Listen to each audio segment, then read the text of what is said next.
Happy New Year mga ka-adventure! Now what I'm going to discuss about cost accounting and control is joint and byproduct costing. At dito sa topic na to, patunayan ko sa inyo, walang forever. Sabi ni Trump sa White House, Biden Joe! Sabi naman ni Biden, Kamala Harris, come! Okay, so ano ba itong tinatawag natin na joint costing? Or what is joint costing? So joint costing is accounting for joint productions. Meron tayo kasing joint cost, kaya may tinatawag na joint costing. Sample nga natin ng joint production itong processing ng lumber. So meron kang ipapasok na input mo ngayon or lumber. Depende mamaya sa inspection kung grade A yan o kung gusto nyo i-further process para yung grade B lumber magiging maganda rin siya, treated with preservative, ibang topic naman yun. Yun naman yung tinatawag nating processing further. But anyway, sa joint costing, isang proseso lang. Lumber yan, tapos may lalabas na at least 2 products or it can be more. Yep, so dumako naman tayo sa next issue. Split of point. Ano naman ito? Technical term. Itong split of point is the stage of processing at which the two products are separated. Sa simpleng usapan, pag mag-boyfriend-girlfriend, mag-split sila, hiwalay na, that is the split of point. Adventure. To illustrate further the topic we have this time, so I made an example. Bagay City Lumber Company takes a log, the single input. So isa lang siya, ito kahoy, and mills it into two types of products. Ito yung high quality grade A lumber and the lower quality grade B lumber. To produce the lumbers, 25,000 joint cost was spent. Nakagastos sila ng 25,000. Kasalin na dyan yung labor nung mag-chainsaw o mag-mimiling. Then yung mga merienda din nila, oil, and various expenses. So ang next na tanong dyan is, if you will be asked to allocate the 25,000 joint costs to the grade A and B lumbers, how will you do it? So paano mo ngayon i-distribute yung gastos mo na 25,000 sa grade A and B lumber? So we figure it out by board feet ba yan or by sales? In this video, you will discover that accounting for joint and byproduct costs is actually not difficult. It may seem complicated, but only for the novices. You already did more intricate apportionments in the course covering the distribution of partnership profits and losses. So just remember yung lesson na yon. I think napakadali. Hindi kayo mahirapan na kung patungkol lang naman sa allocation ng joint cost. Example, AXC partnership has got 200,000 net income for the past 6 months and the 3 partners AXC are asking you to compute how much each of them would be receiving. What information will you need to ask them to be able to complete the allocation? Are you going to allocate as you wish, or do you need to follow a certain guideline? Of course, there would be a guideline. Similarly, in joint and byproduct costing, there are guidelines so that we can allocate properly the joint costs or expenses. Managers are often interested in another issue. Should the product be sold at the split off point or process further? Ibenta mo na ba pag na-process, or you need to do some further refinement so that you can have more profit? In our example, rather than selling the grade B lumber at the split off point, should Bagay City Lumber Company process it further? Mas kikita ba sila doon? This requires additional processing cost, di ba? But the sales value for grade B lumber processed with its additive is higher than that for grade B lumber at the split off point. Of course, pag may ginawa ka, pwede kang magdagdag naman sa singil mo sa mga customers.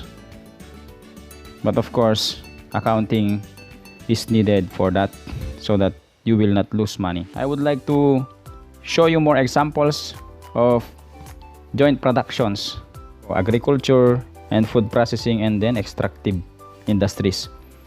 Din dito pwede ang palay na example.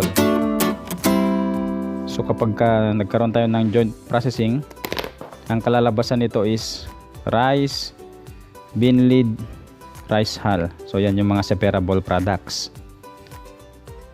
We can say that the rice is the main product kasi relatively siya yung highest sales value.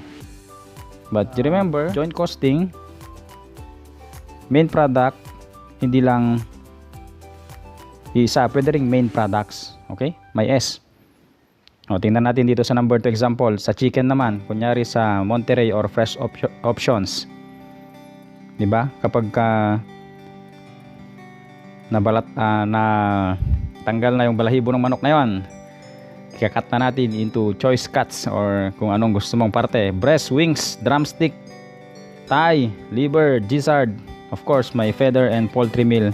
Yan na yung mga byproducts. Okay?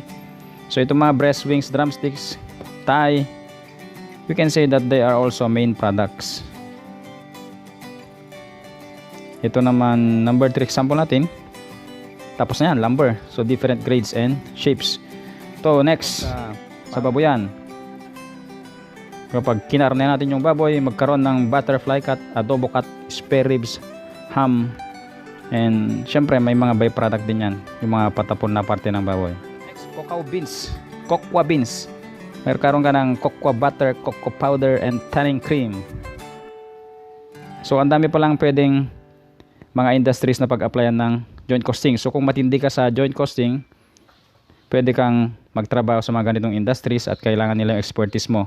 So industries, yung mga paggawaan ng asin, kapag kaprenasis na yung mga kinuha na tubig sa dagat, kakaroon yan ng kakuha ka ng hydrogen, chlorine, caustic soda. Petroleum naman, syempre pagka sinipsip yung mga mineral oil, pwedeng makuha mo dyan crude oil, natural gas, and then pagka na-process further, premium gasoline, regular gasoline. Copper ore, yun naman, bimina, pwedeng magkaroon dyan ng copper, silver, lead, zinc. Okay? So maraming mga example. Can you think more in your own locality? Yung mga example ng pwedeng i-apply ang joint costing. Yep. So ang next na issue naman ngayon, why allocate pa natin i-allocate o i-divide yung mga nagastos? So there are several reasons, pero usually dalawa. Ito yung compensation package, or minsan yung sinasabi nating yung mga cost allocations are frequently used to determine departmental or division costs for evaluating managerial performance. Companies may compensate employees on the basis of departmental or division earnings for the year. Kung yung department mo binigyan o inallocatean ng napakaraming mga gastusin, wala nang matitira sa income. Anong iuwi mong bonus? Eh di uwi kang luhaan. Kaya issue talaga itong allocation ng joint cost sa compensation package. Certainly, essential din ang allocation ng joint cost sa valuation of your inventory, or ito yung product pricing.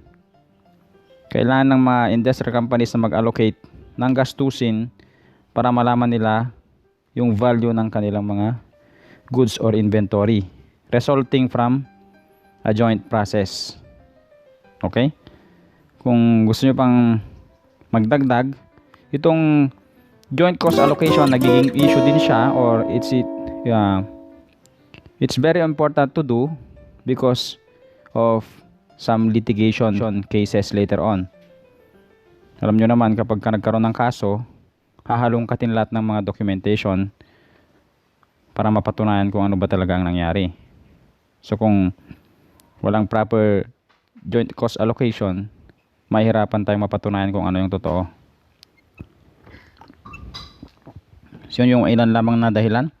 Kung meron pa kayong mga alam why we allocate joint cost, you can always put in the comment para mabasa din ng ating mga ibang mga YouTubers. So ito na yung dalawa, net realizable value and the physical natin itong net realizable value. So this value method allocate joint costs to the products based on their net realizable values at the split of point. Magkano mo mabibenta yung mga products sa split of point? Yun yung gagamitin natin na basis. This net realizable value or NRV, it's the estimated sales value of each product at the split of point. So magkano ba ina-expect mo na matatanggap mo pag ibenta mo yung product after the split of or in the split of point. So kagaya dun sa kanina sa bigas, kapag nilagay sa milling, lumabas na siya bigas, magkano ang ina-expect mo na mabebenta mo after all the expenses, yun yung kanyang net realizable value. So itong NRV nahati rin sa dalawa, depende sa circumstance ng yung kumpanya or product. So market value or sales price, kung pwede mo nang ibenta yung product at the split of point. Kagaya ng bigas, pagkalabas niya sa milling, pwede mo nang ibenta yun kahit hindi mo nalutuin or i-process further. So pwedeng gamitin ito na net realizable value, yung kanyang market value or sales price. And then may pangalawang situation,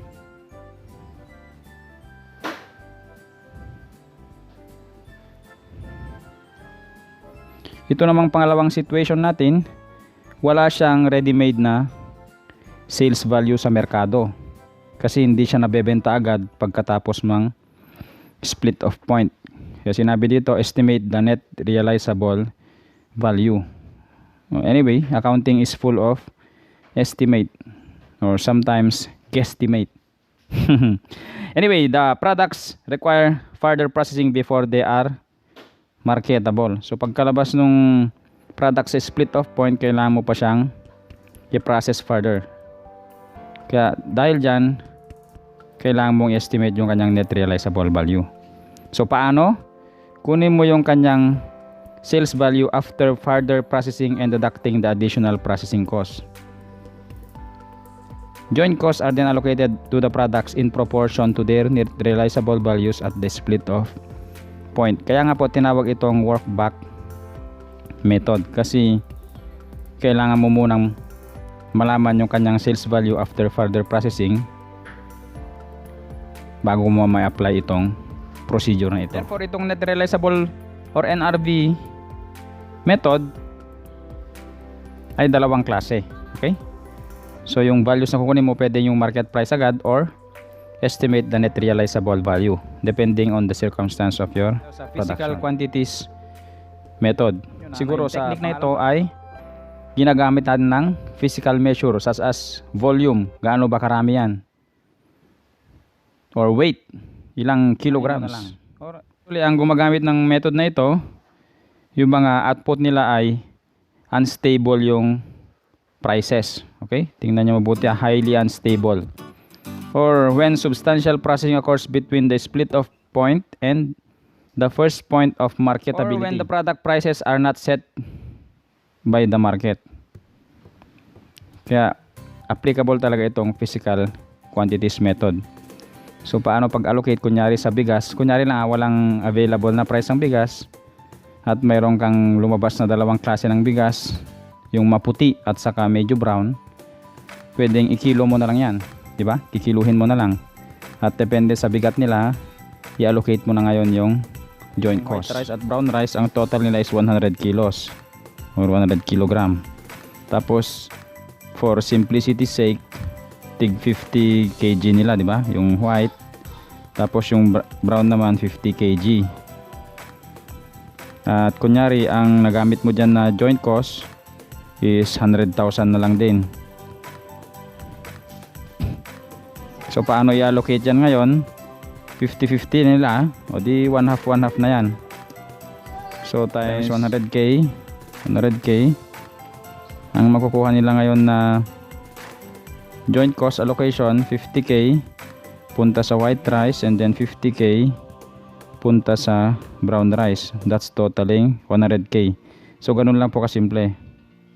Sir Vicman, lahat ba ng kumpanya nag-allocate ng kanilang mga joint cost Of course not. A number of companies prefer non-allocation of joint costs. Ayaw nila or mas gusto nila wag na lang mag-allocate. Siyempre may rason yan para dapat reasonable para katanggap-tanggap naman sa ating accounting world.